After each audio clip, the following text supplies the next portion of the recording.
different interfaces are better for different types of discussion is something you can't ignore. Hi, this is Jason Warnke. And Chris Crawford. And today we are in our brand new podcast studio here in Chicago. We're going to have a number of these, but this is the first we've commissioned. And Chris, you're at your fingertips. You have the new mixer unit, which is called the Rode. Oh, is that how you say it? I don't have no idea. Rodecaster Pro. Yeah. So Chris will play with some of the touchpad things that give you all kinds of cool. We'll try not to overdo it. Oops, that one loops. It does loop. But we're here today to talk about one of our favorite subjects, and then we'll interweave the fun podcasting stuff into the dialogue. We are going to talk about trends in one of our favorite subjects, Chris, which is collaboration, enterprise collaboration. And so really meant to just be us jibber-jabbering about things that are happening in the space, because you and I talk about this quite a bit, but what we found is lots of folks have interest in this space and like to hear what we're thinking about, like to hear what we're doing. And there's plenty of stuff going on. So let's there is. I mean, I think it's interesting. It's always a fascinating space, just because at this point it's becoming a little more mature. We've had a lot of these capabilities in there for, I don't know, 6-7 years now. I'm trying to remember when Microsoft bought Yammer, but that was really the start of it. And we've seen some things really start to take off. Some things become more mature, like Yammer or Stream internally. Seen other things kind of fade out. Like Chatter never really became a enterprise social collaboration platform for us, and I think the jury might be starting to come in on some of the Facebook in the enterprise stuff, but we can probably leave that alone. We're going to start out to that end. We're going to start out on a pretty interesting topic, which is the whole, standard enterprise platform, which is, hardened and secure and passed through every rigorous review that you can possibly do, versus the concept of bring your own app. And I think the best example of this in the enterprise, our enterprise and many other large enterprises, is probably Slack.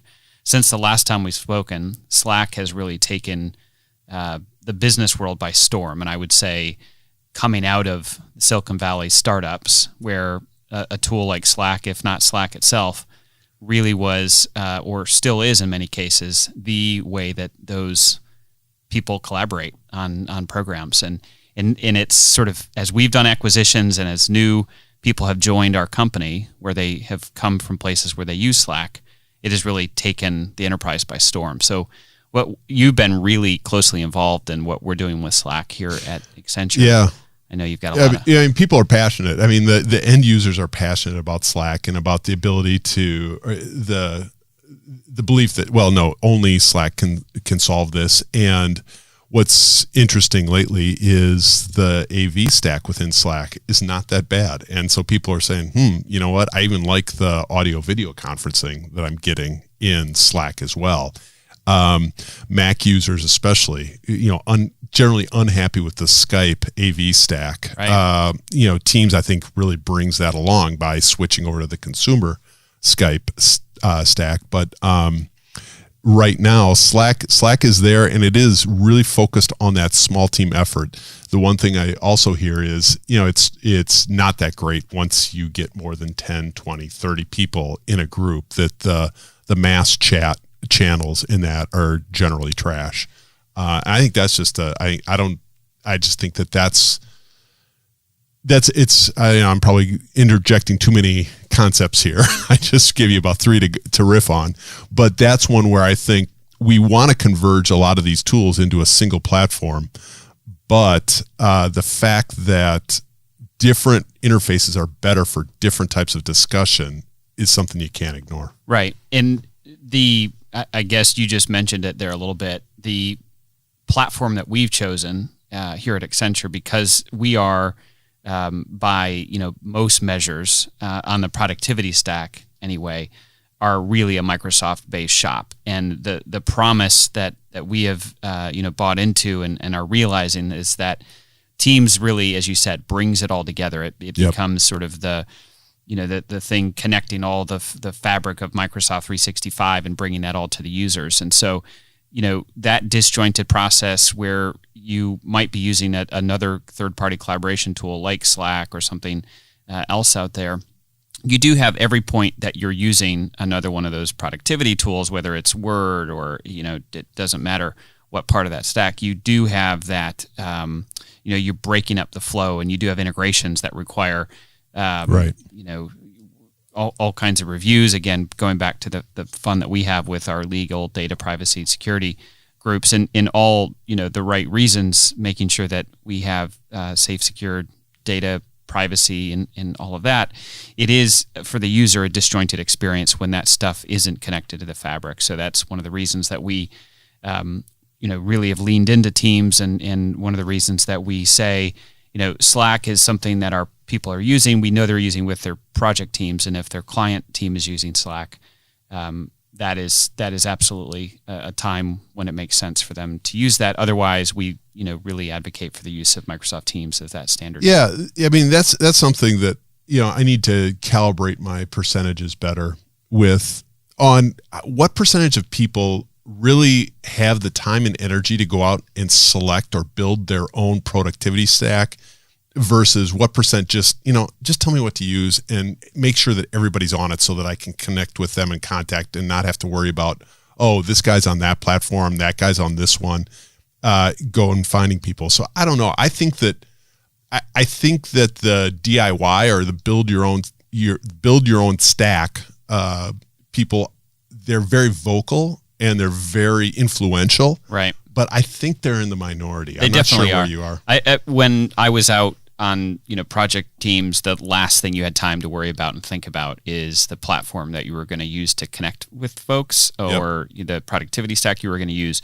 You just wanted everything but that to be consuming your time. So you come to a project team and you just look left and right and say, what are we using? And the more you get used to a stack, you move to the next one and you say, that's what we're going to use again. And that's why you and I spend a lot of time talking about it and engaging our teams and evolving our platforms, but we really want the end users to not have to think about that for a millisecond. We want it to be a safe, secure platform that they're using that does what they need to use and is as seamless as possible, so that as they go from project to project, they aren't thinking about it. They're putting their faith in the platform, and we're ensuring that it meets all of the various quality and resiliency sort of needs of that platform. Well, and that they can connect with everybody on their assignment, the client team members, if there are other groups there as well. And that's, I know that's something that we still have to overcome a little bit. Chris, you used to talk about the stages of collaboration, at least here at Accenture, where you talked about, the crawl, walk, run, and the phase that I think we are in right now, and I don't have the slides in front of me, but we talked about the last big thing was integral. It was integral to the process that you were in, and sort of we're embarking, or maybe we're in that next era, the next phase of collaboration. And how would you characterize that? That's a great one. You caught me cold here. I'm gonna have to think about this just for a second. So yeah, the crawl was, hey, we just have the tool, build it, and they will come, and everybody will figure out how to use it. And then we said walk was, well, it's around specific business functions, whether even if it's as broad as ideation, or even like around incident response. And so we that marked our second phase of the work. And then the integral phase, where it's just like, hey, this is just something as part of the daily fabric of what we do. Enterprise social, I'm not sure. I'm not sure if enterprise social ever got there. I do see the tools being used really strongly in that second category.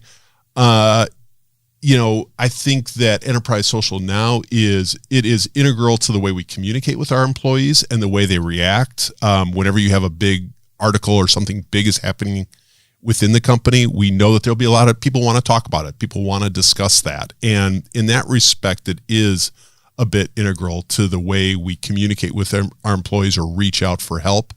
And so I'm happy with the way it is there, and I think that our spending kind of reflects that we've been reducing some of that. Where else are you thinking with this one? I think you and I take these terms for granted, and you made a distinction there that I want to make sure our listeners fully understand. So the difference between enterprise social and collaboration. There you go. Yeah. So it's great point. Yeah. And so, I'm thinking of enterprise social to me is much more of that, this is just, how I'm reacting to the world around me, how I'm keeping other people informed casually of what I'm working on, or how I'm reaching out to a different group or community with similar interests. Collaboration to me is again an all-encompassing terms, but I guess personally when I think of it, and it's hard without a picture in front of me or something to draw, is more of that team that's working together to achieve some sort of defined outcome. And I think with enterprise collaboration, for years it was dominated by email. Right. And now with the rise of these team collaboration tools like Slack, like Teams, that is not just that one-on-one communication or the group communication, the conference calls of the past. These are the ways the teams, the first thing that I see new, younger team members do is, the emails is not always open. They're not always distracted by that. Teams is open all the time. Right. That is where they are working. That's how they're keeping connected. And that's why that has become integral. And I think that it's the integrations. It's the tie-ins to the products that they're using. They know when a build has completed or something has been promoted or when a release is complete, and they can react to that in context, is something that we've always strived for. Right. So then going back to enterprise social, that has been around at Accenture, as you said, with Yammer and Stream for quite some time. Is that, as people would say, is that the whole enterprise social, which we often refer to as sort of the water cooler, the digital water cooler, is that played out? Is that is that still, does it still have a place? Yeah, it's, somewhere in that trough it's coming out of that trough of disillusionment, and now it's just an accepted part of what we do. And it's there, it didn't, it will, I don't think it's going anywhere. It's not, it is not meeting that team need. Teams, that's not where teams come together to work, but that's fine. Right. It's where the organization comes to work. When I'm on PTO, I'm not keeping up with the stream very much. I come back and maybe I'll check to see if I had any direct messages or @ mentions there and try to address those. But the stream is something I dip into, and that's something we expect people to do that. I am still encouraged to see so many people using it just for, to give a shout out or to talk about a personal passion or to share an experience and things like that. And I think it'll always have a place for that. For some enterprises that we talk to, they're just starting that journey of turning on something like Yammer in their organization. And I think, as you said, we've gotten to a point where it's an accepted practice. People know when to turn to it, as you said, to test the pulse of what's going on. But I do think people are spending more of their day, if you think about it that way. When we first launched Stream and Yammer, there was I would say, a desire to turn that into, and that's why we created circles, turn that into a group team, focused on it. We had a few teams that did that, but very few. Right. It was okay for that. Yeah. And that's why I think Teams, is picking up so much steam in the enterprise, because that really has had, we haven't really had that persistent chat and integrated experience where they can bring, as you said, their recent build notifications, their DevOps, tooling and things right into the team. Right. That integrated experience, I think, is what people are going after. So one of the things that we've always talked about and are excited about, I think we're right on the precipice of having this, is true borderless collaboration. So it's one thing if inside of the enterprise, the teams can easily collaborate, but then when they bring in external parties, which, with our clients and with our partner ecosystem, you're always doing that. The promise of having everyone converge together, I think we're finally at the point where things like Microsoft Teams and Slack and other tools like that truly make borderless collaboration possible. Let's hope, right? I mean, collaboration is usually the mongoose to the snake of InfoSec. So I guess if I can make that analogy, I mean, InfoSec very interested in keeping everything locked down as they have to, right? Keeping things secure. I'm not knocking anybody's capability here, but really, whereas collaboration is, well, okay, how to disparate people come together to share ideas and information, and InfoSec trying to keep us from doing that. So getting to a happy medium with that, I think is something that's going to be an ongoing battle. Right. So we talked a little bit about the past of enterprise social and collaboration. We're talking about the current with the Microsoft Teams and Slack and things like it. Let's talk a little bit about the future. I offer two things that maybe are a couple years off. We're playing with them, I'd say, is the best way to characterize them now. But the whole concept of using the power of an Office graph to bring you content and experts right in the flow of work. And then the other one that's kind of fun is social VR. Is that really going to take off? Is that going to be something that we're going to, in the enterprise, are we going to be in virtual headsets of some sort, XR headsets, to collaborate with our team? So let's first start with the social graph. The knowledge graph. Knowledge graph, I think, is a very interesting topic. Just because as we finish up what we've done in search over the past 3 or 4 years, I think we've taken semantic search, statistical based search, about as far as it can go. I think we're doing an awesome job there, but our people still let us know, that's great that you think that, Chris. It's still not good enough. And as we look at what could be next, it is more of that knowledge-based, organized knowledge, curated knowledge. How do we show that? For example, if you go, once you start looking at these things, the patterns become a lot more obvious. I mean, everybody's always comparing, to Google and to Bing. If you go and you search for a country name in Google, you're going to get news about that country. You're going to get the Wikipedia article about that country. You're going to get the main tourism site, the state-sponsored tourism site for that country, and a couple other things. But if you look, it's a very pattern-driven thing. It's certainly not some sort of statistical, this is what people click on the most. It's more of, no, this is what people expect. And so that's what we're starting to talk about for certain common keywords. Okay, if somebody searches for a client name, what do you expect to see? You expect to see the CAL, you expect to see the work or the projects we've done there, you expect to see, deliverables, whatever. But you could go all up and down the graph for that, whether you're searching for a person or for a concept. There'll still be room for that word-based search when you're searching for various obscure topics, and that's exactly the way Google handles it. But we think that if we start to catalog the knowledge and start to work with the enterprise data architects to figure out, hey, what do we really know about this? What can we share about this? What do people expect to see when they do this? Rather than just giving them a list of documents or whatever where these things show up, we can start to link more easily, more intuitively, the different parts of the graph that link clients to projects, to people on that projects, to technologies used there, to best practices, right, to reusable deliverables. Yeah, I'm excited about the graph, and there's some early things that the team is using the graph for to find documents and experts and things like that. So it's one to watch. And then I guess Absolutely. We'll close with one of my favorite topics right now is collab going virtual. Whether we're talking augmented reality or full virtual reality, right? Do we think in the enterprise?